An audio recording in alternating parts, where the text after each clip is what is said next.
요즘 장이 좀 불편하진 않으세요? 아침마다 화장실에서 시간 보내는 분들 많으시죠? 나이가 들면 소화도 예전 같지 않고 뭘 먹어도 속이 더부룩하고 개운하지가 않습니다. 그런데요, 우리 어머니들이 옛날부터 입버릇처럼 하시던 말씀이 있잖아요. 아침에 사과 하나만 먹어라. 저도 어렸을 때는 그냥 잔소리인 줄 알았어요. 그런데 이게 정말 과학적으로 증명된 이야기라는 걸 나이 들어서야 알게 됐습니다. 서양에는 이런 속담이 있습니다. 하루에 사과 한 개면 의사 얼굴이 파래진다. 영어로는 An apple a day keep the doctor away 라고 하죠. 그냥 옛날 사람들이 지어낸 말일까요? 아닙니다. 미국 플로리다 주립대학교 연구팀의 결과에 따르면 매일 사과를 꾸준히 섭취한 여성은 그렇지 않은 여성보다 심장마비나 뇌졸중 위험이 무려 37%나 낮았다고 합니다. 그러니까 의사가 정말로 싫어할 만한 과일인 거죠. 오늘은 이 평범해 보이는 사과가 어떻게 우리 몸을 지켜주는지 그 비밀을 하나하나 풀어드리려고 합니다. 사과 좋다는 건 다들 아시잖아요. 그런데 어떻게 먹어야 제대로 효과를 보는지, 또 어떤 음식이랑 같이 먹으면 보약이 되고 어떤 음식이랑 먹으면 오히려 탈이 나는지 이건 잘 모르시는 분들이 많습니다. 오늘 저와 함께 알아볼 내용은요, 사과가 우리 몸에 주는 놀라운 효능들, 특히 시니어분들께 꼭 필요한 효능부터 시작해서 사과랑 같이 먹으면 효과가 배가 되는 황금 조합도 알려드릴 겁니다. 그리고 여기서 중요한 건데요, 무심코 같이 드셨다가 오히려 속을 망칠 수도 있는 조합도 있어요. 이 부분 꼭 알고 계셔야 합니다. 위장이 약하신 분들, 또 당뇨가 있으신 분들은 사과를 어떻게 드셔야 하는지 안전하고 맛있게 즐기는 방법까지 순서대로 짚어드릴게요. 나이가 들면 참 여러 가지가 불편해집니다. 예전엔 뭘 먹어도 거뜬했는데 요즘은 조금만 과식해도 속이 더부룩하고 변비도 잦아지고요. 아침마다 화장실에서 한참을 앉아있다 나오시는 분들도 계시죠. 장이 불편하면 하루 종일 개운하진 않습니다. 배에 가스가 차고 뭔가 막힌 것 같은 느낌, 외출하기도 꺼려지고 괜히 움직이기도 싫어지죠. 그냥 나이 탓이겠거니 하고 넘기기 쉬운데요, 이게 계속되면 문제가 커집니다. 변비가 만성이 되면 장 건강만 나빠지는 게 아니에요. 온몸에 독소가 쌓이고 피부도 푸석해지고 면역력도 떨어집니다. 심하면 대장 질환으로 이어질 수도 있고요. 혈압이나 혈관 건강도 마찬가지입니다. 나트륨을 많이 섭취하는 우리나라 식단 특성상 혈압 관리가 쉽지 않으시잖아요. 짜게 먹는 습관이 쌓이고 쌓여서 결국 고혈압, 심장질환으로 발전하는 경우가 많습니다. 그렇다면 왜 이런 문제들이 생기는 걸까요? 우리 몸은 나이가 들면서 자연스럽게 기능이 떨어집니다. 장 운동도 느려지고 소화 효소 분비도 줄어들어요. 젊을 때처럼 뭘 먹어도 쭉쭉 내려가던 그 시절이 아닌 거죠. 여기에 운동 부족까지 더해지면 문제가 커집니다. 움직임이 적으니까 장도 게을러지고 변이 장에 오래 머물면서 수분이 빠져나가서 더 딱딱해집니다. 악순환이 되는 거예요. 혈압 문제도 비슷합니다. 우리가 먹는 음식에는 나트륨이 정말 많이 들어있어요. 국, 찌개, 김치, 젓갈, 맛있는 건 다 짜죠. 이 나트륨이 체내에 쌓이면 혈압이 올라가고 혈관에 부담을 주게 됩니다. 문제는 나이가 들수록 이 나트륨을 배출하는 능력도 떨어진다는 거예요. 이렇게 노화와 생활습관, 식습관이 복합적으로 작용하면서 우리 몸 여기저기에 문제가 생기는 겁니다. 그런데요, 이런 문제들을 한 번에 도와줄 수 있는 과일이 있습니다. 바로 사과예요. 사과에는 펙틴이라는 식이섬유와 칼륨, 그리고 폴리페놀 같은 항산화 물질이 풍부하거든요. 사과가 왜 몸에 좋은지 하나씩 자세히 말씀드릴게요. 첫 번째는 장 건강입니다. 사과에는 펙틴이라는 수용성 식이섬유가 풍부해요. 이 펙틴은 장을 약산성으로 유지해주면서 나쁜 균의 증식을 막아줍니다. 장내 유익균은 늘리고 유해균은 억제하는 거죠. 변비로 고생하시는 분들께 사과가 좋은 이유가 바로 여기 있습니다. 장 운동을 규칙적으로 만들어주고 변을 부드럽게 해서 배변을 수월하게 도와줘요. 그런데 여기서 중요한 게 있어요. 이 펙틴은 사과 껍질 바로 아래 가장 많이 들어있습니다. 그래서 사과는 깨끗이 씻어서 껍질째 드시는 게 좋아요. 두 번째, 혈압 관리입니다. 사과에 들어있는 칼륨 성분이 체내 나트륨 배출을 도와줍니다. 우리가 짜게 먹은 음식들, 그 염분을 몸 밖으로 빼주는 거예요. 한국식품영양과학회의 연구에 따르면 사과에 함유된 칼륨은 다른 과일에 비해 상당히 높은 수준이라고 합니다. 혈압이 걱정되시는 분들께 사과가 좋은 이유죠. 세 번째, 심혈관 건강입니다. 앞서 말씀드린 플로리다 주립대학교 연구팀의 결과 기억나시죠? 매일 말린 사과 약 75g, 사과 3개 정도 분량을 꾸준히 드신 여성들이 심장마비나 뇌졸중 위험을 37%나 낮춰뒀다는 그 연구요. 사과 속 폴리페놀과 펙틴이 나쁜 콜레스테롤을 낮추고 혈관을 깨끗하게 유지해주기 때문입니다. 네 번째는 당뇨 예방입니다. 사과가 달아서 당뇨에 안 좋을 것 같다고 생각하잖아요. 그렇지 않습니다. 여러 연구에 따르면 사과에 들어있는 폴리페놀 덕분에 제2형 당뇨병 위험이 18%나 감소했다고 해요. 일주일에 한 번만 사과를 드셔도 위험이 3% 줄어든다는 연구 결과도 있습니다. 사과는 달콤하지만 칼로리가 낮아요. 100g당 56칼로리밖에 안 됩니다. 당뇨 환자분들께도 부담이 적은 과일인 거죠. 다섯 번째, 암 예방 효과입니다. 사과의 붉은 껍질에는 안토시아닌이라는 항산화 물질이 들어있어요. 이 성분이 활성산소로부터 세포를 보호하고 종양의 확산을 억제하는 효과가 있습니다. 특히 대장암 예방에 좋다고 알려져 있는데요. 사과의 펙틴이 대장암을 예방하는 유익한 지방산을 증가시키기 때문입니다. 여섯 번째로 폐 건강입니다. 담배 피우시는 분들, 또 미세먼지 많은 요즘 공기가 걱정되시는 분들께 좋은 소식이에요. 영국의 킹스 대학과 사우스햄튼 대학교 연구 자료에 따르면 일주일에 사과를 2개 정도 드신 분들이 천식 발생 위험을 22에서 23%나 낮출 수 있다고 합니다.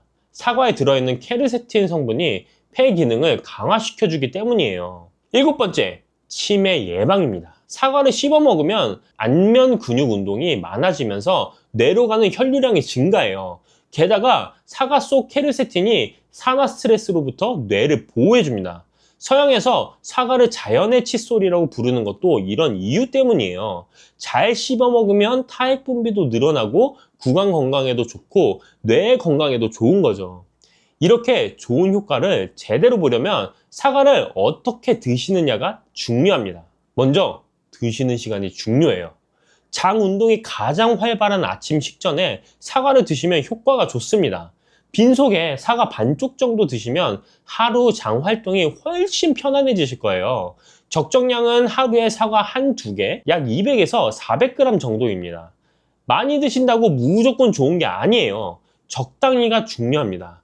그리고 껍질째 드시는 게 좋다고 말씀드렸죠?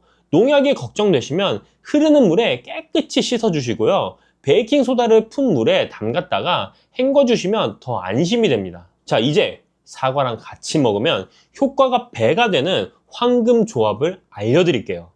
첫 번째는 사과와 견과류입니다. 사과의 부족한 단백질과 건강한 지방을 견과류가 채워줘요. 사과의 비타민 C와 견과류의 비타민 E가 함께 작용해서 항산화 효과도 더 강해집니다. 간식으로 사과 깍둑 썰기해서 호두나 아몬드랑 같이 드셔보세요. 두 번째, 사과와 꿀입니다. 사과를 쪄서 꿀을 뿌려 드시면 위장도 편해지고 장내 유익균도 늘어납니다. 몸속에 쌓인 독소를 제거하는 데도 도움이 돼요. 특히 위장이 약하신 분들께 추천드립니다. 세 번째, 사과와 요거트입니다. 사과의 식이섬유와 요거트의 프로바이오틱스가 만나면 장 건강에 시너지 효과가 납니다. 아침에 플레인 요거트에 사과 갈아 넣어서 드시면 소화도 잘 되고 든든해요. 네 번째, 의외의 조합인데요. 사과와 돼지고기입니다. 돼지고기? 돼지고기 드실 때 사과를 곁들이시면 정말 좋습니다. 돼지고기는 새우젓이나 소금과 함께 드시거나 염분 섭취가 많아지기 쉬운데 사과의 칼륨이 이 염분 배출을 도와줍니다. 돼지고기의 찬 성질을 사과의 따뜻한 성질이 보완해주기도 하고요. 다섯 번째, 사과와 당근입니다. 사과 당근 주스 많이 드시죠? 사과의 달콤 새콤한 맛이 당근 특유의 향을 잡아주고 비타민 A, C, 칼륨, 식이섬유를 한 번에 섭취할 수 있어서 디톡스 효과가 탁월합니다. 여섯 번째, 사과와 녹차입니다. 녹차에 카테킨이 지방 연소를 덮고 사과의 비타민C가 녹차의 항산화 효과를 강화해줘요. 다이어트 하시는 분들께 좋은 조합입니다. 위장이 약하신 분들을 위한 조리법도 알려드릴게요. 사과를 삶거나 쪄서 드시면 소화 부담이 훨씬 줄어듭니다. 찐 사과는 옛날부터 있어 왔던 건강식이에요. 열을 가하면 팩틴이 부드러워지면서 소화가 더 잘 됩니다. 사과 스프도 좋아요. 사과와 양파를 볶아서 갈고 우유와 치즈를 넣어 끓이면 부드럽고 고소한 스프가 됩니다. 속이 편안하면서도 영양가가 높아요. 치아가 불편하신 분들은 사과를 갈아서 주스로 드시거나 사과 콩포트처럼 설탕과 레몬즙을 넣고 졸여서 부드럽게 드시는 방법도 있습니다. 방법을 아는 것도 중요하지만 조심해야 될 부분도 함께 알아두셔야 됩니다. 사과가 아무리 좋아도 피해야 할 조합들이 있어요. 이 부분이 정말 중요합니다. 첫 번째, 사과와 우유입니다. 사과의 산 성분이 우유 속 단백질과 반응하면 위장에서 고형화되면서 소화가 잘 안 될 수 있어요. 속이 예민하신 분들은 특히 주의하셔야 합니다. 다만 요거트나 일부 치즈는 발효 과정을 거쳤기 때문에 괜찮아요. 앞서 요거트와의 조합을 추천드린 이유도 이겁니다. 두 번째, 사과와 튀김류입니다. 기름기 많은 튀김과 사과를 같이 드시면 소화가 급격히 떨어지고 복부 팽만감이 올 수 있어요. 튀김 드실 때는 사과를 피해 주세요. 세 번째, 사과와 해산물입니다.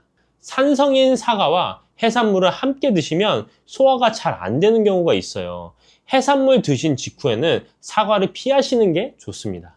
네 번째, 사과와 카페인입니다. 커피나 카페인 음료와 함께 사과를 드시면 위산 역류가 심해질 수 있어요. 속쓰림이 있으신 분들은 특히 조심하셔야 합니다. 다섯 번째, 밤에 먹는 사과입니다. 아침에 먹는 사과는 금, 밤에 먹는 사과는 독이라는 말 들어보셨죠? 저녁에 사과를 드시면 식이섬유가 장을 자극해서 유액 분비를 촉진하고 속쓰림이나 복통을 유발할 수 있어요. 사과는 되도록 아침이나 낮에 드시는 게 좋습니다.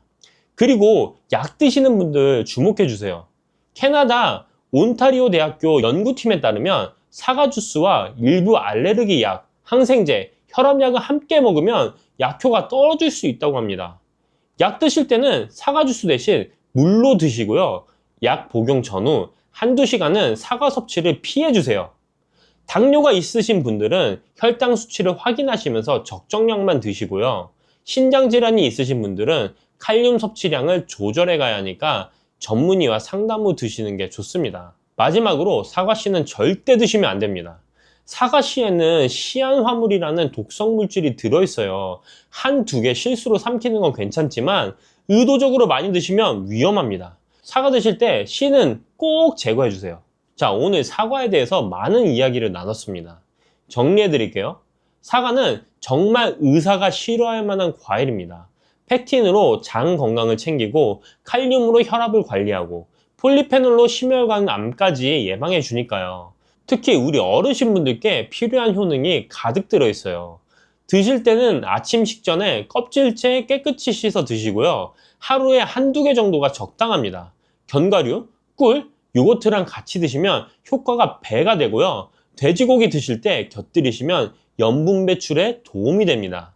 다만 우유, 튀김, 해산물, 카페인과는 같이 드시지 마시고요. 밤에는 피해 주세요. 약 드실 때도 주의하시고요. 위장이 약하신 분들은 찐 사과나 사과 스프로 드시면 소화 부담 없이 영양을 챙기실 수 있습니다. 과유불급이라고 했습니다. 아무리 좋은 것도 지나치면 해가 돼요. 적정량을 지키면서 꾸준히 드시는 게 가장 좋은 방법입니다. 우리 어머니들이 괜히 사과 먹어라 하신 게 아니었어요. 지혜가 과학으로 증명된 거죠. 오늘부터 아침에 사과 하나 습관으로 만들어 보시는 건 어떨까요? 블루베리는 세계 10대 건강식품에 들어갈 만큼 우리 몸을 건강하게 하는데 도움이 되는 과일입니다. 최근 10년간 소비량이 가장 많이 늘어난 과일이기도 한데요. 특히 50대 이상에서 급속도로 섭취량이 늘어나고 있습니다. 이렇게 섭취량이 급속도로 올라가고 있는 이유는 블루베리가 먹기에도 편하고 건강에도 좋다고 알려져 있기 때문인데요. 냉동 블루베리의 판매량도 함께 증가하고 있습니다. 냉동 블루베리를 씻지 않고 그냥 드시는 분들이 많아지고 있는데요. 누구는 그냥 먹어도 된다. 어떤 사람은 반드시 씻어서 먹어야 된다. 의견이 분분합니다. 영상을 통해서 블루베리를 먹는 방법과 블루베리의 효능, 함께 먹으면 안 되는 음식과 함께 먹으면 좋은 음식까지 블루베리에 대한 모든 것 알려드리겠습니다. 먼저 냉동 블루베리 씻어야 되느냐 그냥 먹어도 되느냐 완벽하게 정리해드리겠습니다. 결론부터 말하자면 씻어서 드시는 것이 안전하다입니다. 먼저 냉동 블루베리를 구입하셨다면 식품의 유형을 확인하시기 바랍니다. 식품의 유형에 과체 가공품이라고 적혀 있다면 씻어서 냉동한 블루베리이기 때문에 그냥 드셔도 되긴 합니다. 그런데 식품 유형에 농산물이라고 표기되어 있다면 이것은 씻지 않고 냉동되어 유통된 블루베리이기 때문에 반드시 씻어서 드시는 것이 좋습니다. 그런데 간혹 식품의 유형이 표기되어 있지 않은 제품들도 있는데요. 이런 제품도 씻어서 드시는 게 좋겠죠? 2022년 한국소비자연맹에서 현재 시중에서 판매되고 있는 냉동과일, 블루베리, 망고, 딸기 등의 제품을 선정하여 안정성 평가를 했는데요. 과체 가공품 같은 세척과일 제품에서 미생물, 잔류농약, 곰팡이, 독소 등의 검사에서 규격 기준에는 적합하긴 했지만 미생물과 잔류농약이 검출된 제품들도 있었습니다. 이 자료를 바탕으로 한다면 냉동 블루베리 제품도 이미 씻어서 유통이 되고 있다고 할지라도 한번 씻어서 드시는 것이 좋겠습니다. 블루베리를 씻는 방법은 흐르는 물에 30초 정도만 씻어주면 되는데요. 깨끗이 씻는다고 블루베리를 물에 오래 담가두거나 흐르는 물에서도 오래 씻으면 안 됩니다. 블루베리에 함유된 안토시아닌 성분은 수용성이기 때문에 영양소가 다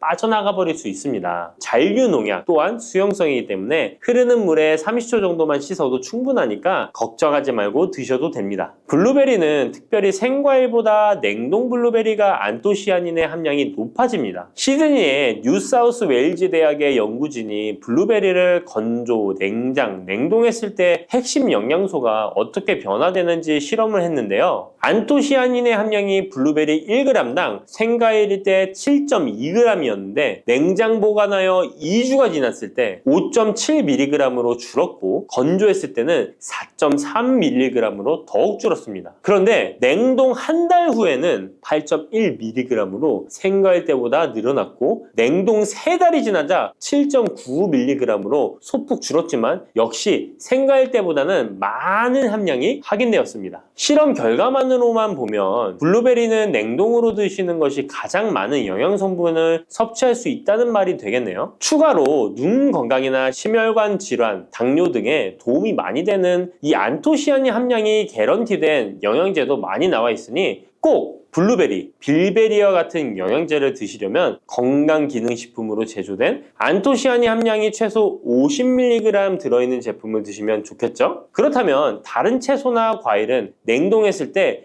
핵심 영양소의 함량이 어떻게 될까요? 영양소에 따라 보존력이 강한 것도 있고 약한 것도 있는데요. 딸기의 한 종류인 라즈베리는 폴리페놀이 핵심 영양소인데요. 생과일 때보다 냉동일 때 킬로그램당 폴리페놀의 함량이 100mg 정도 상승하는 것으로 나타났습니다. 당근의 경우에는 핵심 영양소가 베타카로틴인데요. 냉동 보관했을 때 3개월이 지나면 베타카로틴의 함량이 현저히 감소하는 것으로 확인되었습니다. 이렇듯 냉동 채소, 냉동 과일은 핵심 영양 성분에 따라 함량이 높아질 수도 있고 낮아질 수도 있습니다. 냉동 블루베리를 구입하셔서 보관할 때는 주의할 사항이 있습니다. 판매되는 냉동 블루베리는 대량으로 포장되어 있는데요. 한 번에 드실 수 없는 양이죠. 냉동 블루베리는 해동해서 드시게 되면 녹으면서 안토시아닌까지 함께 녹아 나오기 때문에 냉동실에서 꺼내 바로 드시는 것이 좋습니다. 혹시나 해동이 되었다면 다시 냉동하시면 안 됩니다. 해동이 되면서 미생물이 증식을 하게 되며 그 상태로 냉동을 하면 미생물까지 함께 냉동이 되고 그것을 드시게 되면 복통, 설사를 유발할 수 있습니다. 자, 이제 블루베리의 효능에 대해 알아보겠습니다. 블루베리의 핵심 영양소인 안토시아닌은 폴리페놀의 일종으로 식물에 많이 함유된 청자색을 띠는 성분인데요.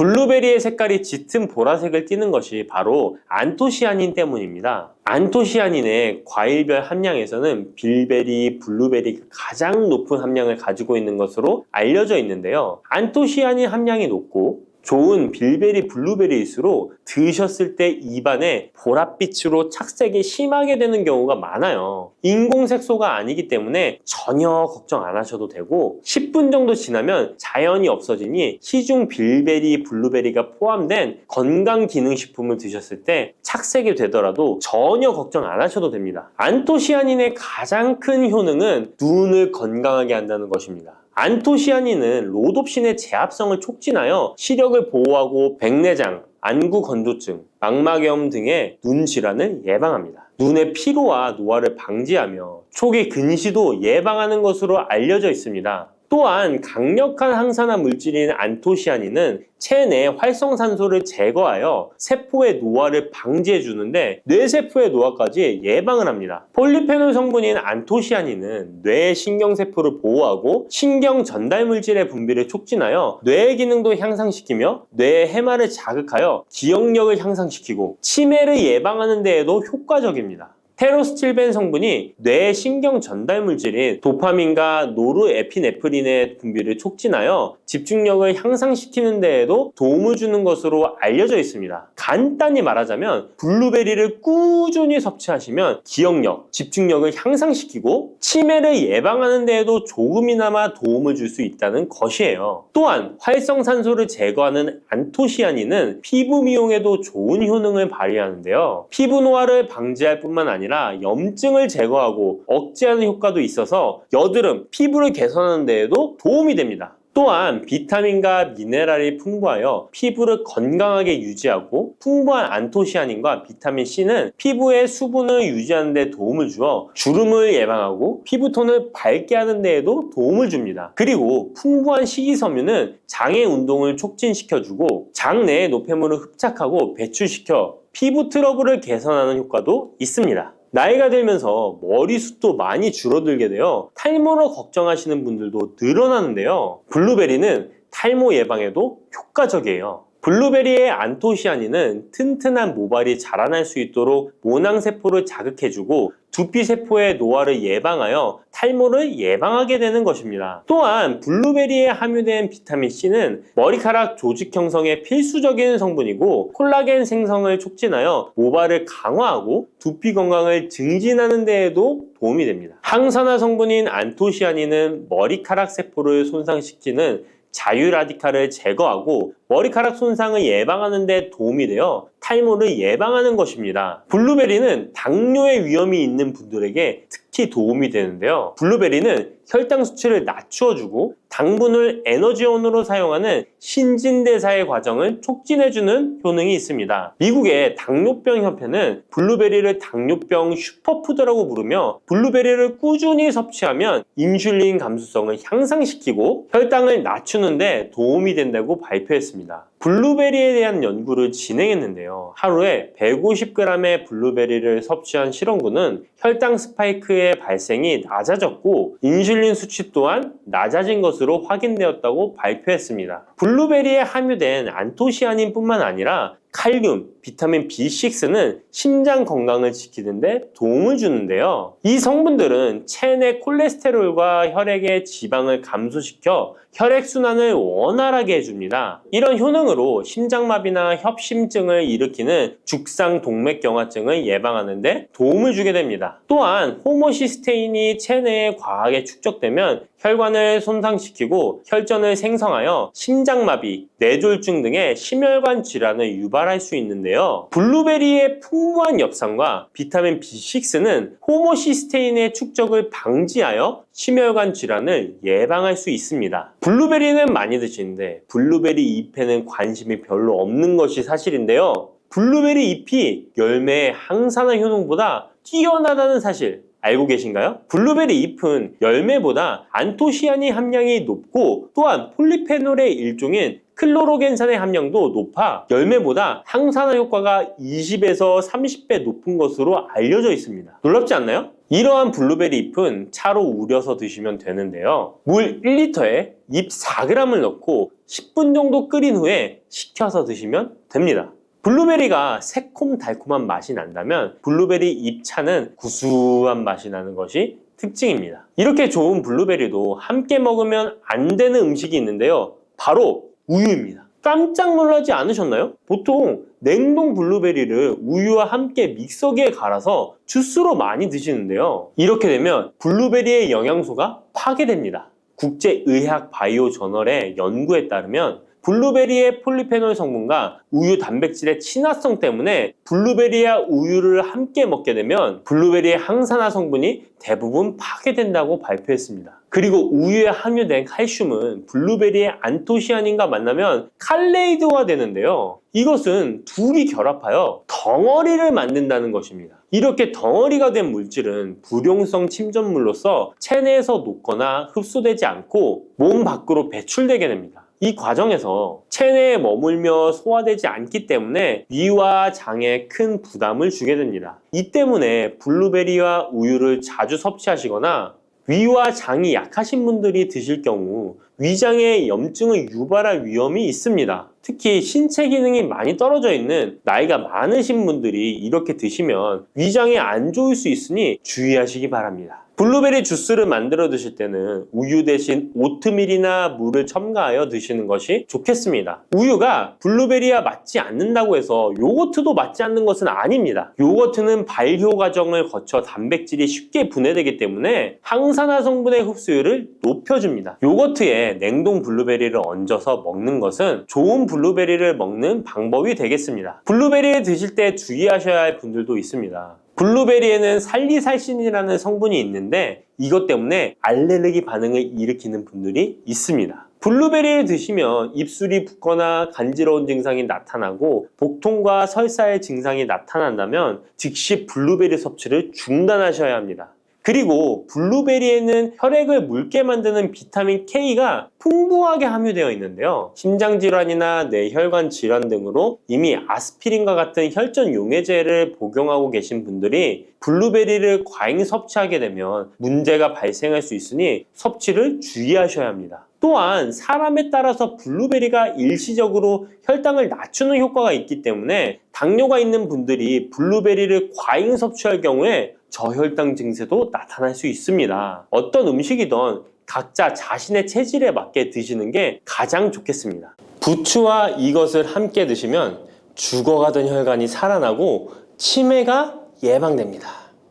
부추에는 항산화 성분과 각종 비타민, 칼슘, 칼륨 등의 미네랄 성분이 풍부하여 간 해독에 좋고 콜레스테롤을 낮추며 당뇨 예방과 조절에 도움이 되고 심혈관 질환을 예방하는 데에도 탁월한 효능이 있습니다. 부추가 건강에 도움이 된다는 사실은 많은 분들이 알고 계시지만 부추의 효능에 대해 자세히 알고 계신가요? 부추의 효능, 함께 먹으면 보약이 되는 음식과 부추를 드실 때 주의할 점, 그리고 부추의 특별한 조리법까지 모두 알려드릴게요. 같이 먹으면 좋은 음식 첫 번째는 두부입니다. 두부는 기본적으로 단백질이 풍부하며 리놀렌산, 레시틴, 피토스테롤 등의 성분이 풍부해서 몸 안에 콜레스테롤 수치를 낮춰주고 혈액순환을 원활하게 하여 동맥경화, 심근경색, 뇌출혈 등의 심혈관 질환을 예방할 수 있습니다. 그리고 두부는 체력과 근력을 유지하는데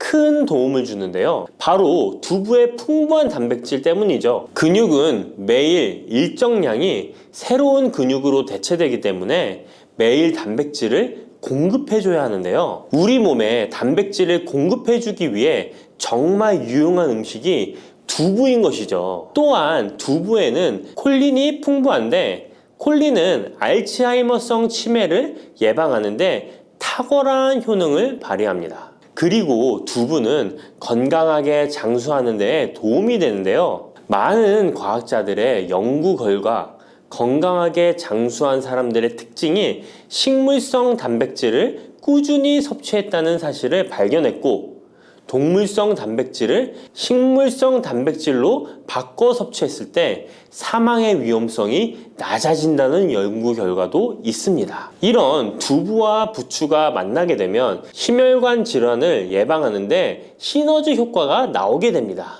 부추에 풍부한 황화아릴 성분이 혈관 내의 노폐물을 제거해주고 나쁜 콜레스테롤도 녹여주는 효과가 있는데요.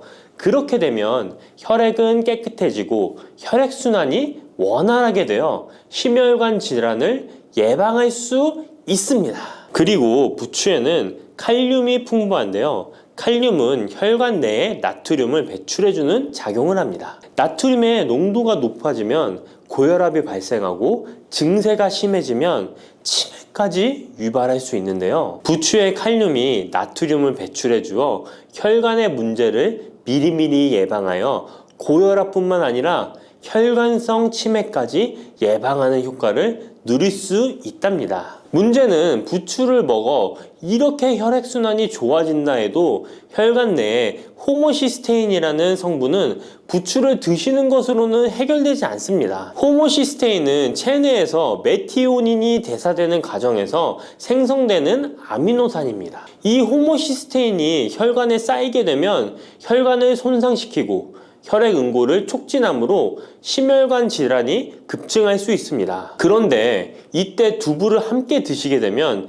혈관 내 호모시스테인을 제거하는데 놀라운 효과를 볼 수 있는데요. 바로 두부의 풍부한 엽산이 호모시스테인을 몸 밖으로 배출해 주는데 탁월하기 때문이죠. 이 엽산이 호모시스테인을 다시 메티오닌으로 전환시켜 독성을 완화시킬 수 있습니다. 앞에 말씀드렸다시피 두부에 단백질이 풍부하다는 사실은 알고 계실 거예요. 그런데 단백질의 양이 고기보다 훨씬 많다는 사실은 모르셨죠? 나이가 들수록 고기가 소화가 잘 안 되어 잘 안 드시게 되는 분들이 많이 있습니다. 그리고 우리나라 성인들의 단백질 섭취량이 많이 부족하다는 통계 자료도 있습니다. 두부를 드시게 되면 부족한 단백질을 충분히 보충해 주어 근육을 튼튼하게 하는 데 도움이 되고 이는 관절염과 통증을 예방하는 데에도 도움이 되는 것이죠. 그리고 두부에는 이소플라본이란 성분이 많이 들어있는데요. 이소플라본은 칼슘의 흡수를 도와주고 뼈에서 칼슘이 빠져나가는 증상까지 막아주는 효능이 있습니다. 이런 효능으로 노년기 골다공증을 예방하는 데 큰 역할을 해줄 수 있죠. 다만 이런 두부는 찬 성질을 가지고 있어 몸이 찬 분들이 드시면 소화가 잘 안 될 수 있는데요. 부추와 함께 드시면 이런 문제를 해결할 수 있습니다. 부추는 따뜻한 성질을 가지고 있기 때문에 두부의 찬 성질을 중화시켜 줄 수 있습니다. 그럼 두부와 부추를 함께 드시는 방법 알려드릴게요. 먼저 두부를 면포에 담아 물기를 빼주며 으깨주세요. 으깬 두부와 잘게 썬 부추에 계란을 넣어 반죽을 해줍니다. 그리고 달궈진 팬에 기름을 넣어 주시는데요. 이때 기름은 오메가3가 풍부한 올리브유나 들기름을 사용해 주세요.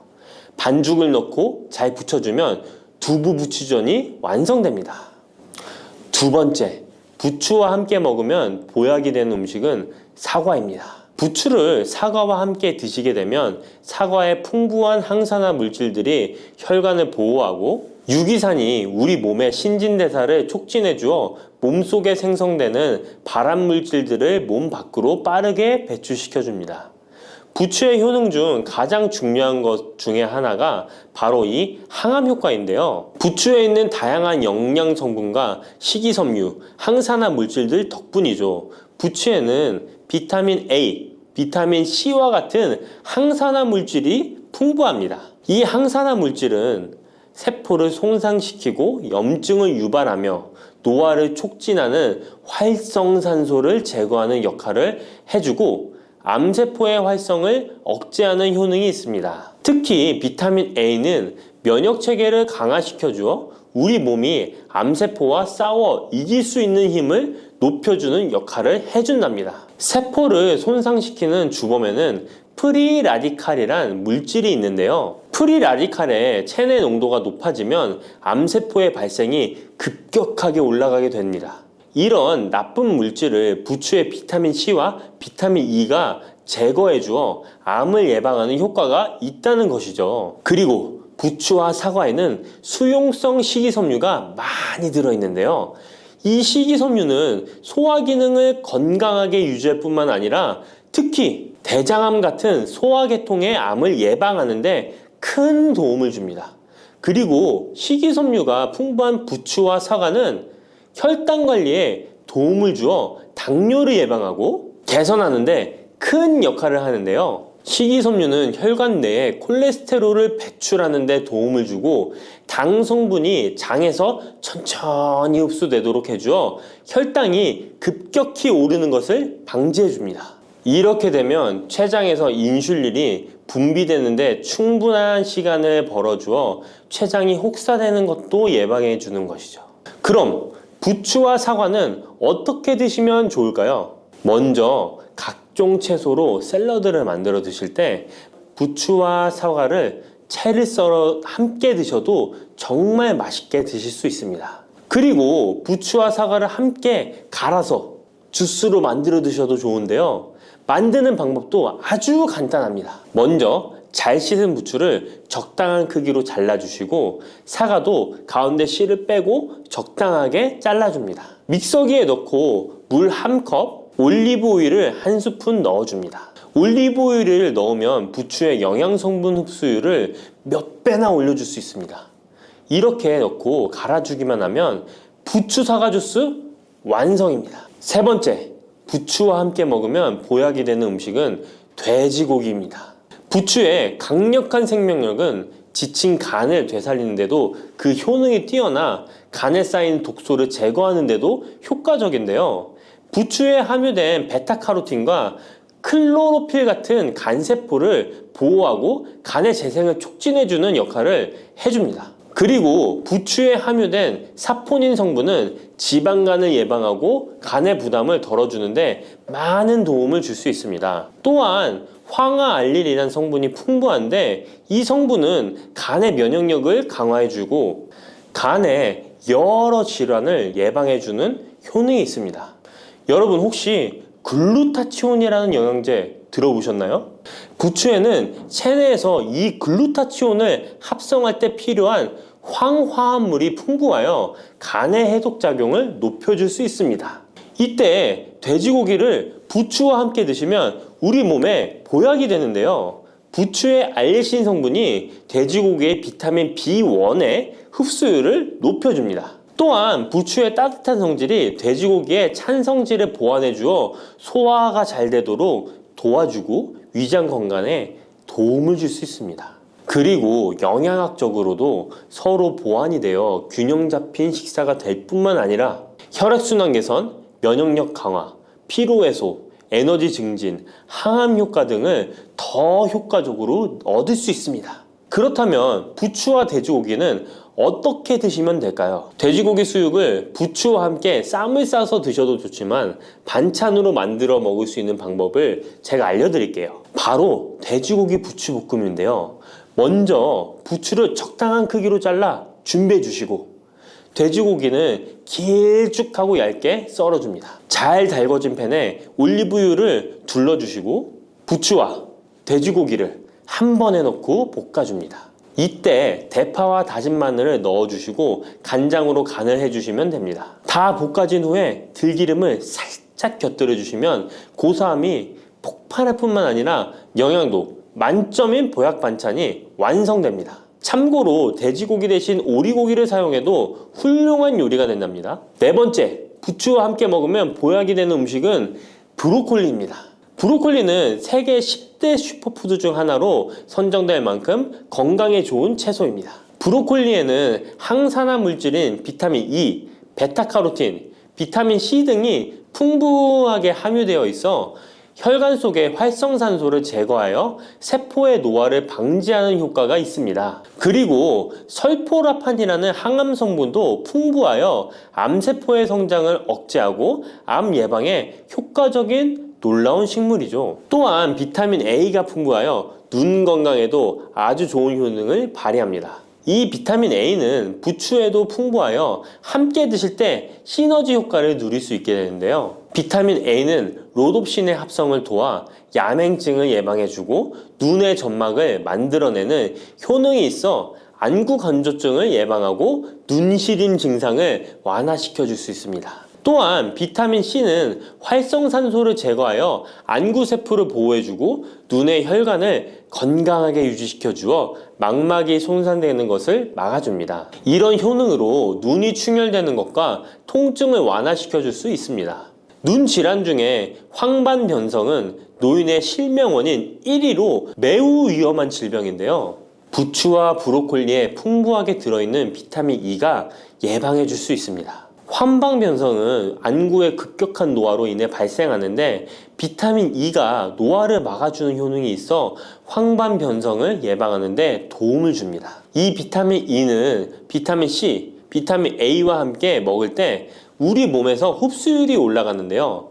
그렇기 때문에 부추와 브로콜리를 함께 먹으면 눈을 건강하게 하는데 높은 시너지 효과를 가질 수 있습니다. 그렇다면 부추와 브로콜리는 어떻게 드실 수 있을까요? 지금 바로 함께 먹는 특급 조리 방법을 알려드릴게요.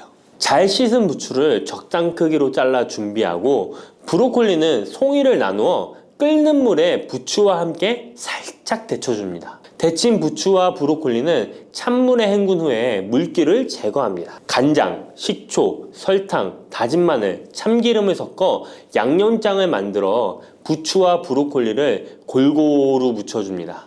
마지막으로 통깨를 뿌려주면 맛있는 부추 브로콜리 무침이 완성됩니다.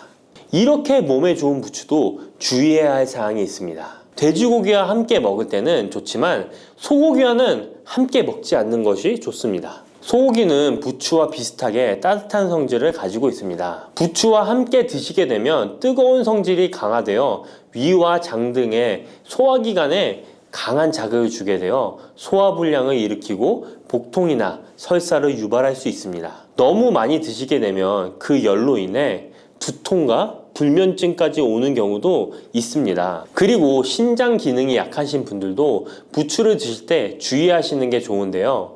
그 이유는 부추의 풍부한 칼륨 때문입니다. 칼륨이 몸속에 나트륨을 배출해주는 효능이 있지만 신장이 약하신 분들이 부추를 과하게 드시게 되면 많은 양의 칼륨이 몸에 들어오게 되고 약한 신장이 칼륨을 몸 밖으로 잘 배출해주지 못하게 됩니다. 그렇게 되면 고칼륨 혈증이 나타나 근육이 약화될 수 있고 심장 박동이 불규칙해질 수 있으며 심하면 호흡곤란을 초래하기도 합니다. 따라서 신장 질환이 있으신 분들은 몸 상태를 보면서 소량씩 드시는 게 좋겠습니다. 믹스커피 지금부터 꼭 이렇게 드셔야 돼요.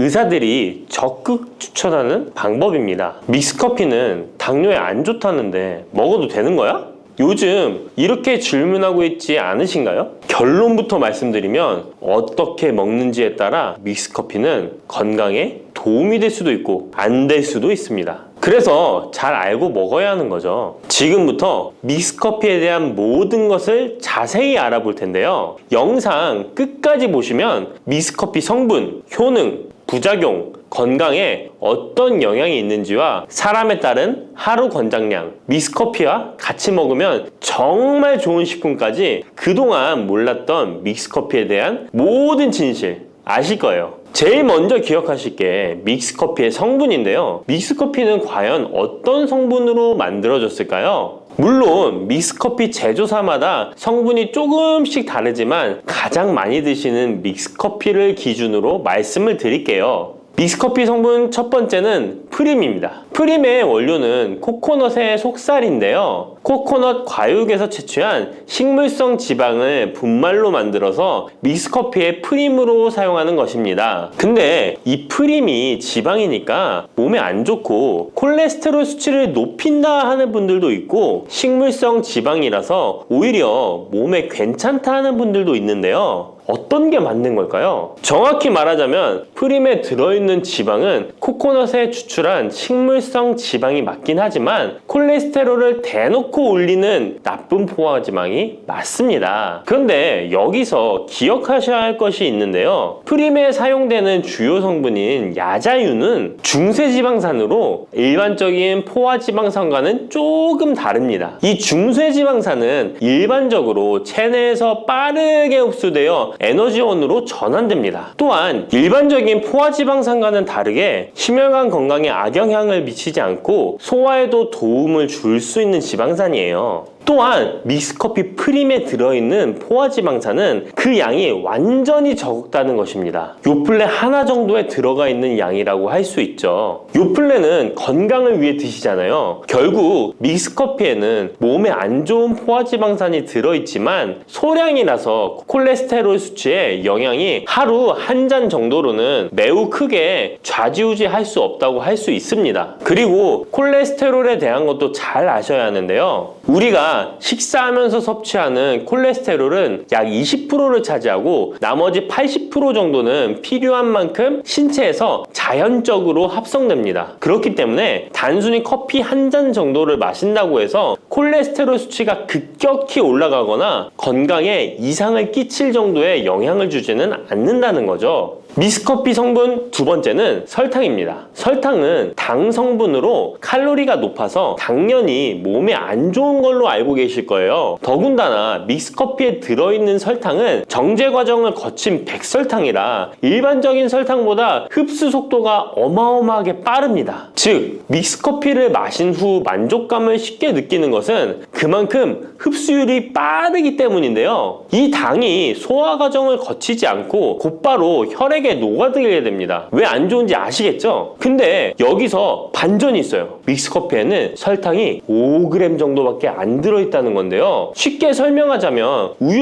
200ml 한 잔이 칼로리가 135칼로리 정도 되고요. 단순당 함량은 10g 정도 됩니다. 그리고 콜라 한 캔의 칼로리는 100칼로리 정도 되고 단순당 함량이 27g 정도 됩니다. 그리고 요구르트는 큰 거 말고 작은 요구르트도 칼로리가 45칼로리에 단순당 함량도 9g 정도 되는데요. 그렇다면 믹스커피 한 잔에 들어있는 칼로리는 얼마나 될까요? 믹스커피 한 잔에는 칼로리가 50칼로리 정도 들어있고요. 단순당은 6g 정도 들어있어요. 칼로리를 먼저 보자면 작은 요구르트 한 병 정도 수준인 거예요. 콜라랑 비교해봐도 콜라 절반 정도 수준이고 우유 200ml 한 잔하고 비교하면 3분의 1 정도 되는 거예요. 우유는 건강에 좋다고 드시는 경우가 많은데 칼로리로만 보면 믹스커피가 더 좋아 보이죠? 물론 칼로리만 비교할 수는 없겠죠. 그 다음에 단순당을 한번 비교해 볼게요. 단순당이 믹스커피 한 잔이 5g인데 작은 요구르트랑 비교해도 절반 정도 수준이고 콜라 한 캔이랑 비교하면 6분의 1 정도 수준이에요. 그리고 우유 200ml랑 비교해도 절반 수준인 거죠. 이렇게 비교하면 요구르트나 우유, 콜라 절대 먹지 말아야 하는 거 아니야? 이렇게 생각하실 수 있는데 그게 아니고요. 믹스커피가 그만큼 칼로리와 단순당이 생각하시는 것보다는 적다는 거예요. 칼로리와 단순당이 높으면 당연히 몸에 안 좋을 수 있는데 생각하시는 것처럼 믹스커피에 많지 않고 적응량이니 하루에 5잔, 6잔씩 매일 꾸준히 드시는 거 아니면 심각한 질환을 초래할 만큼 영향을 끼치지는 않습니다. 그러면 하루에 몇 잔까지 먹는 게 괜찮을까요? 일단 당뇨가 있거나 당이 높으신 분들은 하루 한 잔 정도가 적당한데요. 식후 3시간 정도 후에 드시는 걸 추천드립니다. 그리고 당 체크를 계속 하시니 당 수치가 높지 않으시면 2잔 정도까지 드셔도 괜찮으실 거예요. 당뇨가 없으신 일반인 분들은 하루에 2잔에서 3잔까지도 상관이 없으시고요. 그렇다고 이를 매일매일 드시는 것은 적은 양이라도 몸속에 쌓이기 때문에 그리 좋지는 않다는 거 다들 알고 계시죠? 그래도 건강을 위해 미리 예방하는 차원에서 식후 바로 드시지 마시고 2시간 정도 후에 드시면 좋습니다.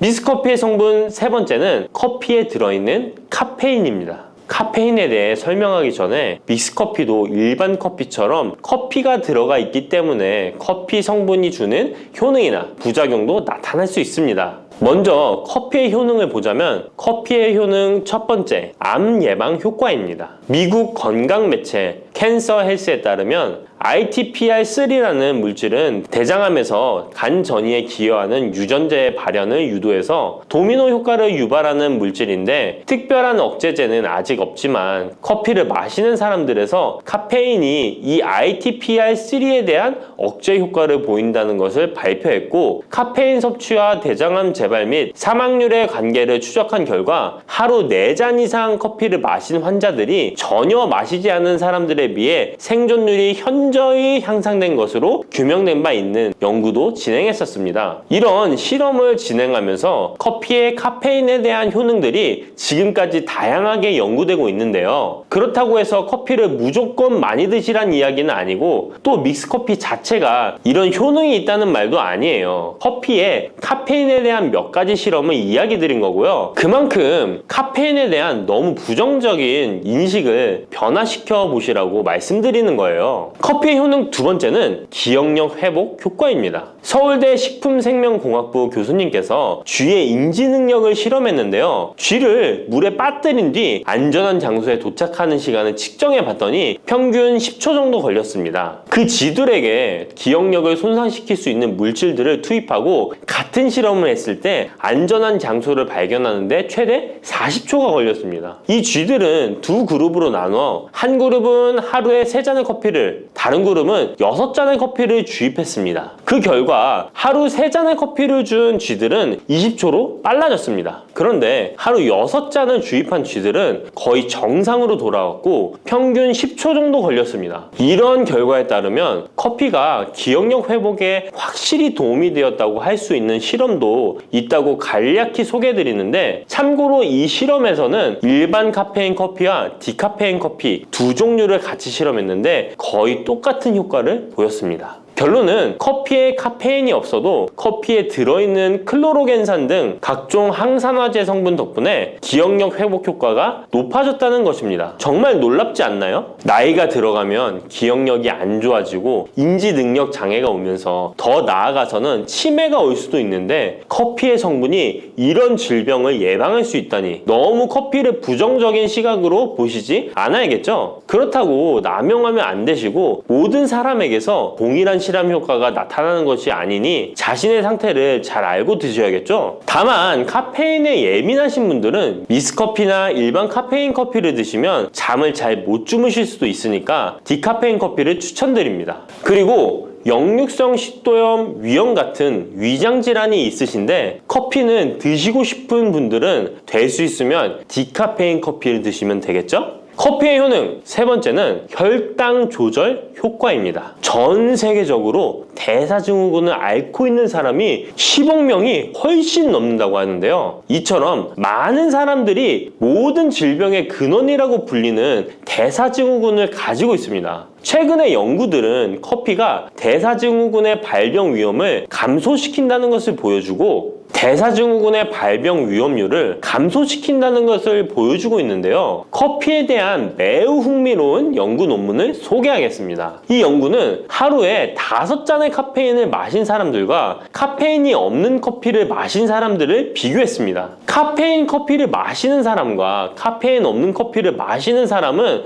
커피를 마시지 않는 사람에 비해 당 섭취 2시간 후 혈당이 13.1%나 크게 떨어졌습니다. 이 외에도 카페인의 혈당에 관계된 실험들도 많이 존재하는데요. 카페인도 적절한 용량, 그렇다고 음료에 들어가 있는 합성 카페인을 말씀드리는 건 아닙니다. 적절히 섭취하면 큰 부작용 없이 드실 수 있다는 것을 말씀드리는 거예요. 커피 효능 네 번째는 다이어트 효과입니다. 다이어트라는 사람들이 운동하기 전에 커피를 마시고 나서 운동을 한다면 카페인이 신진대사를 빠르게 함으로써 운동 효과를 증진시키기 때문에 체중 감량에 도움을 줄 수 있습니다. 뿐만 아니라 커피에는 카페인 성분이 포함되어 있는데요. 당연하게도 믹스커피에 포함된 커피에도 카페인이 포함되어 있고요. 이런 카페인은 적절한 용량을 섭취한다면 신체적 피로 해소와 소화 기능 개선과 같은 효능을 누릴 수 있습니다. 오전에 커피 한 잔을 마시면 화장실에 가고 싶어지는 것도 커피에 카페인 성분이 장 운동을 활발하게 해주는데 영향을 주기 때문입니다. 카페인 성분이 장 운동을 활발하게 해주는데 영향을 주기 때문입니다. 물론 이뇨작용도 활발히 해줘서 소변도 조금 더 많이 보게 되긴 합니다. 다시 돌아가서 믹스커피에 들어있는 세 번째 성분 카페인에 대해 알아볼게요. 믹스커피에 포함된 카페인 용량은 제품마다 차이가 있을 수 있어요. 하지만 평균적으로 60mg 가량의 카페인이 한 잔 용량의 믹스커피에 포함되어 있는데요. 이는 일반적인 아메리카노 대비 3분의 1 수준에 해당하는 수치입니다. 결과적으로 믹스커피의 카페인은 일반 아메리카노보다도 훨씬 적게 들어있는 거죠. 그렇다면 식약처에서 권고하는 카페인 1일 최대 섭취량은 얼마나 될까요? 일반 성인의 경우 카페인 최대 섭취량은 400mg 정도이고요. 어린이나 청소년은 체중 1kg당 2.5mg 이하, 임산부는 200mg 정도입니다. 그러나 임산부의 경우에는 카페인이 태아에 미치는 영향이 조금이라도 있으니 안 드시는 게 좋겠죠? 콜라 한 캔에 카페인이 보통 35mg 정도 들어있으니 믹스커피가 카페인 함량도 크지 않다는 걸 알 수 있습니다. 여기서 잠깐! 그렇다면 믹스커피와 같이 먹었을 때 효과를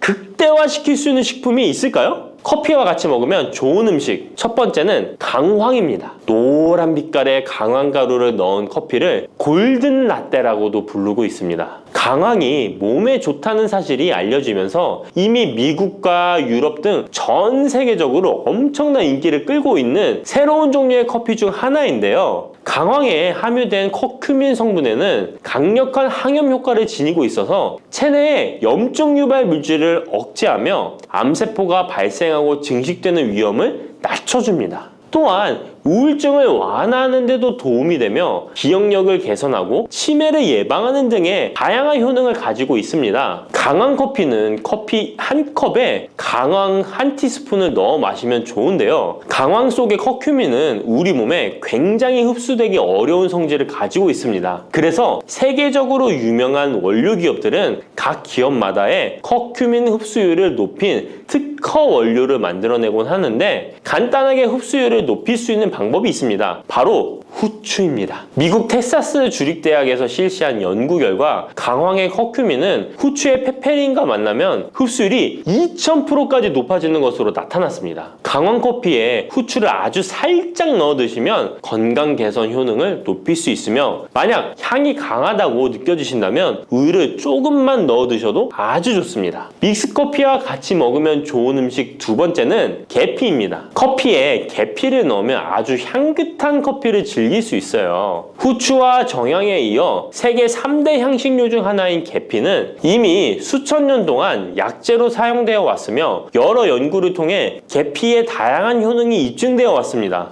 커피의 원료 생산지인 멕시코에서도 커피에 시나몬 스틱을 넣은 커피를 즐겨 마신다고 합니다. 미국 당뇨협회가 발표한 연구에 따르면 제2형 당뇨병 환자에게 계피를 투여하자 혈당 중성지방 수치는 낮아지고 좋은 콜레스테롤 수치는 높아졌다고 해서 블랙커피에 계피 2분의 1 티스푼을 넣은 후에 섞어 마시는 것이 황금 비율이라고 하니 한번 참고해서 드셔보시면 좋을 것 같네요. 특히 혈액순환에도 아주 좋습니다. 믹스커피와 같이 먹으면 좋은 음식 세 번째는 생강입니다. 강력한 항산화 성분을 가진 생강은 커피에 넣어 함께 곁들여 마시면 생강의 알싸한 맛이 부드러워지면서 향긋한 생강커피를 즐길 수 있습니다. 생강의 매운맛을 내는 쇼가올과 진저롤 성분이 혈중 콜레스테롤을 낮춰서 동맥경화나 뇌경색 등을 예방하며 항염, 항암 효과가 뛰어나서 암을 유발하는 종양세포의 성장을 억제하는 등의 다양한 효능을 지니고 있습니다. 특히 기관지를 확장시키는 효과가 있어서 기관지염이나 천식, 비염을 달고 사시는 분들은 자주 섭취하시면 아주 좋습니다. 추가로 생강에는 디아스타제라는 단백질 분해 요소가 있어서 식후 커피에 생강가루를 넣어 마시면 장 운동을 촉진해 더부룩한 속을 해소하는 데에도 도움을 얻을 수 있습니다. 드시는 방법은 커피 한 컵에 생강가루 한 티스푼을 넣어 드시면 되고, 생강의 맛이 걱정되신다면 처음에는 조금씩 넣어서 서서히 맛을 익혀가는 것도 좋은 방법이라고 할 수 있습니다. 제가 말씀드린 방법이 무조건 믹스커피를 먹어라 먹지 말아라 하는 말은 아니고, 믹스커피에 대한 오해와 건강을 걱정하시는 분들께 어떤 식으로 먹으면 조금이나마 건강에 대한 걱정을 덜게 만들어 줄까 하는 의문에서 시작한 것이기 때문에 오해 말고 편안하게 들어주시면 좋겠습니다.